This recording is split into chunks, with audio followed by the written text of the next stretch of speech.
Oi, meu nome é Marcelo, sou administrador de redes aqui da PHS Brasil. Bom, eu sou o Luciano, sou analista de suporte aqui da PHS Brasil. Oi pessoal, eu sou o Wellington, sou coordenador de suporte da PHS Brasil. Nós temos uma historinha aqui sobre um case em um cliente que gostaríamos de compartilhar com vocês. Tá? A gente vai bater um papo aqui para discorrer sobre essas informações, e se esse vídeo for útil para vocês, né, dá aquele joinha, né, compartilhe aí com seus amigos e faz o nosso conteúdo chegar para mais gente, que a gente vai poder ajudar mais gente através desses cases. Tá? Então, começando a falar sobre esse case, a gente vai falar sobre uma situação em um cliente nosso relacionado à internet. Tá? Um cliente que é um escritório de advocacia, uma advocacia moderna, utiliza muitos recursos online, tá, de uso da internet, e eles usavam massivamente os links para reuniões, sincronização de arquivos, nuvem de arquivos e assim por diante. O que ocorreu nesse cliente, num determinado momento eu recebi uma reclamação onde as reuniões online não funcionavam. E aí foi um desafio enorme, né, fazer todo o mapeamento da situação, resolução, e até mesmo esse feedback. No final das contas a situação foi resolvida, mas a gente vai detalhar mais sobre o que aconteceu. Então vou passar a bola aqui para o Luciano, que foi o nosso primeiro técnico que fez a visita nesse local, né, e ele vai poder falar um pouco mais sobre os detalhes da ocorrência. Então, Luciano. Sim. Fui lá, né, analisei, fui ver as antenas, pedi para o pessoal fazer testes, né, e na primeira vez que eu fui lá realmente não deu problema, né, fiz as reuniões, fiz os testes e não teve nenhuma oscilação. Né, Luciano? E depois a gente retornou lá outras vezes para testar. Depois já deu algumas alterações, informação. Sim, é um case muito importante da gente compartilhar, porque ele foi desafiador em todos os aspectos.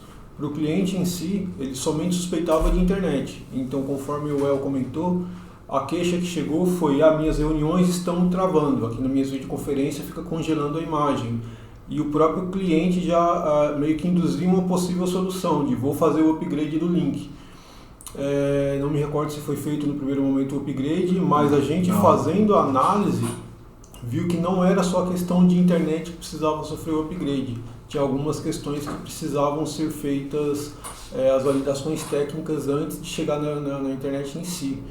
Então ele foi desafiador pela questão da internet, onde o próprio cliente já suspeitava e propôs algumas soluções, e também por a gente estar falando de um ambiente onde na época eram cerca de 60 a 80 dispositivos, toda a rede, a grande maioria conectada via Wi-Fi. Então a gente já tinha esses desafios aí para ir vencendo, de será que é somente a internet? Será que não é infraestrutura local? Então foi uma questão bem desafiadora para toda a empresa. E foi bem interessante, porque o ambiente do cliente tem um grande investimento, né, em facilities, equipamentos, e por isso que foi desafiador. Um olhava para a cara do outro e pensava: caramba, mas está tudo ok aqui, por que não funciona? Link dedicado, um segundo link de alta velocidade, as antenas corporativas da melhor qualidade possível, e ainda assim havendo essas reclamações de bastante latência, bastante problemas. À época, eu me lembro que nós fizemos até regras no Firewall para priorizar a navegação por determinados links, e essa situação não foi resolvida dessa forma, e foi complicado. Teve um trabalho de identificação das antenas também, né? Porque não estavam identificadas e teve que marcar o IP com a antena de cada setor. Isso, exatamente. As antenas eram de melhor qualidade, mas tinham antenas mais potentes, antenas menos potentes, posicionadas em locais que apresentavam os pontos cegos. O cliente tinha cabines de reunião, essas cabines de vidro, né, que dá uma interferência no sinal. A maioria dos computadores dos clientes e os celulares não tinham conexão com cabo de rede, porém dentro das cabines tinha um cabo de rede, mas não atendiam as pessoas, e foi bem complicado. Tá? Todas essas questões ocorrendo no meio de uma reforma, tá? Quando a gente começou a prover suporte de TI para esse cliente, ele tinha uma média de 50 colaboradores. E quando essas queixas chegaram para o Wellington, o cliente estava fazendo uma expansão na empresa e estava em período de reforma também. Então, os ativos foi muito desafiador, porque os ativos que a gente tinha indicado na época que começamos a suportar o cliente eram para suportar essa quantidade de 50 colaboradores. E quando as queixas começaram, ele já estava no meio de uma reforma que poderia induzir a questões erradas e também no meio de um processo de upgrade. A empresa, felizmente, estava crescendo bastante. E subiu o número de colaboradores de 50 para 80 funcionários numa média, e aí tinha que ser feita a readequação do ambiente. Será que precisaria de novos aparelhos, considerando que teve esse acréscimo no número de colaboradores? Na realidade, tem o sintoma e o diagnóstico. Né? Às vezes o sintoma, ele nos leva a entender totalmente de uma maneira diferente o diagnóstico em si. Neste caso, íamos fazer um upgrade do link de internet e não ia resolver o problema. E é muito comum. E o cliente pressionado do outro lado, ele fala, cara, eu preciso da solução, já tentei fazer isso e não funcionou, faz um upgrade aí pra mim. Não, calma, cliente, a gente vai avaliar pra você, é isso, a gente sempre trabalha dessa forma, a gente vai fazer uma análise inicial, tentar mitigar todos os gaps que você tem na sua rede, e tentar resolver a situação da melhor maneira possível.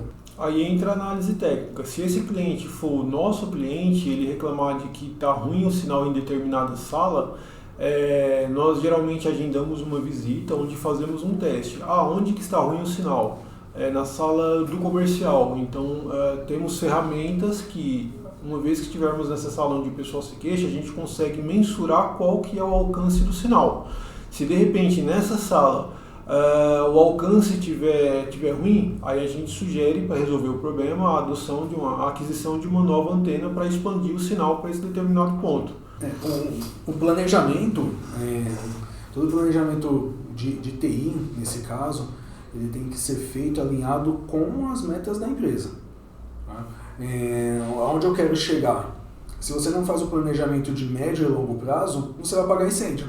E aí entram aqueles custos que o cliente não espera. E é por isso, e quando acontece esse tipo de situação, é mais difícil criar a resistência dele para investimento. Então, nós temos um trabalho muito cirúrgico, que é mostrar para ele o que ele vai fazer de investimento, mas aquele valor que não é tangível, que ele não consegue contar, que é da operação dele, o quanto ele ganha com todos os funcionários trabalhando.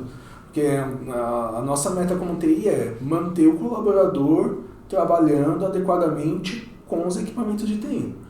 Eu não vejo uma outra meta para TI. Então, nesse caso, o planejamento bem feito evita esse tipo de situação. Por outro lado, quando o planejamento não é bem feito, a gente apaga os incêndios. Então, há necessidades de investimento para a correção de problemas, não para a melhoria do ambiente. Eu sempre bato muito nessa mesma tecla com o cliente. A gente tenta fazer o planejamento dele a um longo prazo, mas também é muito volátil o que pode acontecer com esses clientes. Tem cliente que ele começa o ano, planejando o ano para chegar ao final de 12 meses numa meta X. Com a quantidade de colaboradores, com uma certa quantidade de equipamentos para trabalho. Aí chega no meio do ano, consegue uma licitação, fecha um negócio muito legal e dobra a empresa. Ele não estava esperando por aquilo. O nosso cliente ele tinha um planejamento de crescimento. E que talvez, se a estrutura ela tivesse já adequada naquele momento, eles não teriam problema, porque já tinha um planejamento de crescimento. Aí também vem uma outra fase que é a execução. Quem executou a infraestrutura planejada não executou conforme foi planejado. Então, aí tem sempre essas linhas que são muito tênues. Planejamento, execução, os checkpoints para avaliar se precisa fazer alguma mudança de rota. E existem basicamente dois tipos de investimento. O investimento onde a TI é consultada e o investimento por conta própria. O investimento por conta própria o cliente precisa melhorar colocar um Wi-Fi na sala de reunião, ele compra lá na Kabum um aparelho que ele vê como doméstico, Wi-Fi doméstico e coloca. A curto prazo atende? De forma grosseira atende, mas você não tem a gestão daquele aparelho, ele pode te causar tantos problemas quanto soluções. Então, para clientes, ambientes corporativos, o ideal é sempre uma linha corporativa, e todo e qualquer investimento tem que ser feito sempre em conjunto com um time de TI, porque ele vai conseguir dimensionar de uma forma melhor. Por exemplo, se o cliente ele tem uma área grande para cobrir e ele está com pouco orçamento para fazer um investimento, a gente consegue readequar o tipo de antena. Então a gente coloca uma antena mais barata que suporta a rede somente 2.4 GHz, que é a rede mais antiga que atende 90% dos celulares. Então basicamente com o preço de uma antena que suporta rede 2.4 e 5, ele consegue comprar de 3 a 4 antenas mais simples que suportam somente rede 2.4. Então, se o cliente conta conosco, nos avisa que está precisando implantar uma rede sem fio, a gente consegue, com base no que ele pode investir, dimensionar. Se ele vai investir somente nas antenas 2.4 para cobrir uma área maior, ou se ele está com um orçamento mais folgado, que seria o ideal, ele vai ter um sinal melhor em toda a empresa com essas antenas de 2.4 e 5 GHz. Por isso que é sempre importante, antes de fazer qualquer investimento, avisar o time de TI, que é para garantir que ele invista somente uma vez e da forma certa. No final das contas, eles tiveram que fazer um investimento sim, mas em 2 antenas Wi-Fi 6, umas antenas muito boas, mas é um investimento menor do que aumentar a banda de internet de um link dedicado. A PHS, se a gente não ganha financeiramente nada mais do que já está acordado com o cliente para fazer esse tipo de trabalho. Mas como a nossa meta é manter ele produzindo da melhor forma possível, então a gente quer sempre manter a operação dele dentro das melhores práticas. Então a gente sempre tenta viabilizar. O cliente ele tem que a gente sempre consegue apresentar uma vantagem para o cliente naquele investimento. E eu não me lembro de nenhum cliente, sendo bem categórico, mas eu não lembro de nenhum cliente que não tenha seguido alguma recomendação do que nós passamos a ele e que o retorno sobre o investimento não tenha acontecido. O retorno sempre foi positivo. E o cliente PHS, ele conta com a PHS como um parceiro de negócio. Então, a gente sempre passa uma linha de investimentos de modo que ele possa verificar onde ele pode investir, o que ele tem de orçamento. Geralmente, a gente indica 2 linhas de orçamento. A gente indica com as configurações mínimas para ele, onde o investimento vai ser mínimo. Talvez ele não fique com a rede extremamente performática, mas minimamente vai atender o negócio dele. E a gente indica também um orçamento recomendado. Aí ele consegue alternar entre o mínimo e o recomendado com base no que ele tem disponível para investir naquele momento. Ele sempre vai ter uma alternativa e ele avalia com base no que ele pode investir no momento. E até tem um ponto interessante nesse caso que eu tinha me esquecido. Tinham 2 ou 3 antenas que elas não estavam cabeadas. Estava só como repetidor de sinal. Estava só como repetidor de sinal. Isso daí também afeta muito a velocidade da conexão, a qualidade da conexão. E nós pedimos também para o fornecedor de infraestrutura cabear essas antenas e já tudo no melhor cenário possível.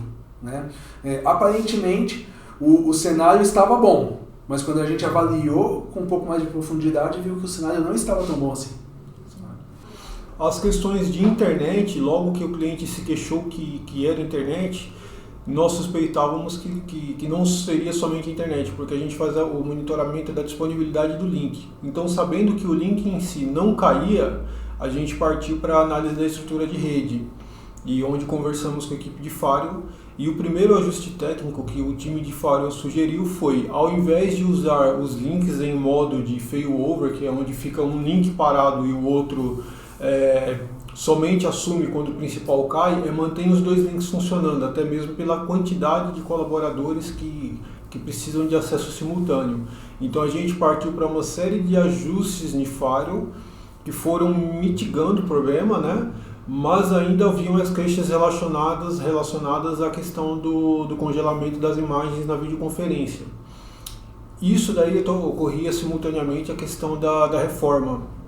E no decorrer da reforma, em uma última visita que nós fizemos, Foi identificado que um dos fornecedores aí da reforma tinha colocado um switch mega, um switch que não era adequado à quantidade de colaboradores, ao throughput da rede do cliente. Então essa era uma das questões que estavam congelando, porque o pessoal de um andar não tinha queixa de congelamento de internet, só os colaboradores desse segundo andar, que era onde tinha maior concentração de colaboradores, não é, Elvis? Exatamente. E foi justamente onde esse prestador de serviço colocou esse switch de velocidade inferior que estava causando esse gargalo na rede. Então essa foi uma dos itens que nós precisamos readequar para resolver o problema em si, trocar esse switch, colocar um switch gigabit, né, para suportar o throughput de rede, e também houve a readequação de algumas antenas, onde o Wellington bem identificou que tinha um determinado setor que tinha uma maior incidência de colaboradores, eles se concentravam basicamente em uma sala operacional, e a antena, o access point que estava instalado lá, ele era mediano. Né? Ele era mediano. Isso, a sala do staff. Então o Wellington bem sugeriu que, fora o switch gigabit, que é esse switch mais forte, a gente aproveitasse para readequar a localização dessas antenas. Então tirou essa antena mais fraca, remanejou ela para o setor onde tinha salas de reunião, as cabines de reuniões, as cabines de vídeo, exatamente. E onde ficava um maior fluxo de colaboradores, colocou uma antena com um throughput maior para suportar mais colaboradores e com melhores taxas. E assim houve uma boa estabilização, né, da rede. Felizmente essas incidências de congelamento das reuniões diminuíram, né? E teve mais uma regra no Firewall que a gente priorizou o tráfego, né, de determinados aplicativos e serviços em cada link, né, que você também fez essa observação na época, Marcelo, e que foi muito acertado. Exatamente. A questão da regra foi, como o cliente tem muitos colaboradores, é muita gente utilizando a internet, haveria sim o gargalo se o modo de operação do Firewall fosse em failover, que é onde um link é utilizado e o outro fica parado. Pela quantidade de colaboradores trabalhando ao mesmo tempo, os dois links têm que ficar ativos o tempo todo e seriam feitas algumas configurações para priorizar tráfego, onde nesse case em questão, criamos uma regra que o tráfego de internet sairia pelo link 1 e identificamos alguns aplicativos críticos para o cliente, no caso aplicativos de videoconferência e tal, e criamos uma regra onde o que for aplicativos de mensageria, de videoconferência, sairiam pelo link 2. Dessa forma a gente conseguiria utilizar os dois links de forma simultânea e readequar as regras para que eles fossem utilizados da melhor forma possível. Teve até um detalhe lá, a gente criou a rede de visitantes, tiramos todos os celulares da rede corporativa, passamos para a rede de visitantes, que tinha uma banda mais limitada para esse fim, e assim a gente desonerou os links, né, porque tinham muitos celulares também conectados. E fazendo essa separação, os computadores corporativos tiveram uma maior banda de internet para trabalhar, né, se eu não me engano também, a gente criou essa rede de visitantes, foi bem bacana. Sim, foi desafiador, mas felizmente nós conseguimos concluir. E desde então, já faz uns 3 meses, o cliente tem trabalhado com muita qualidade, né? Agradeceram muito ao nosso trabalho aí, e foi finalizado com sucesso. Eu não lembro assim de uma outra situação similar que tenha nos desafiado tanto quanto essa. E a solução em si foi rápida, né? A gente conseguiu prover uma solução rápida dentro de um tempo hábil.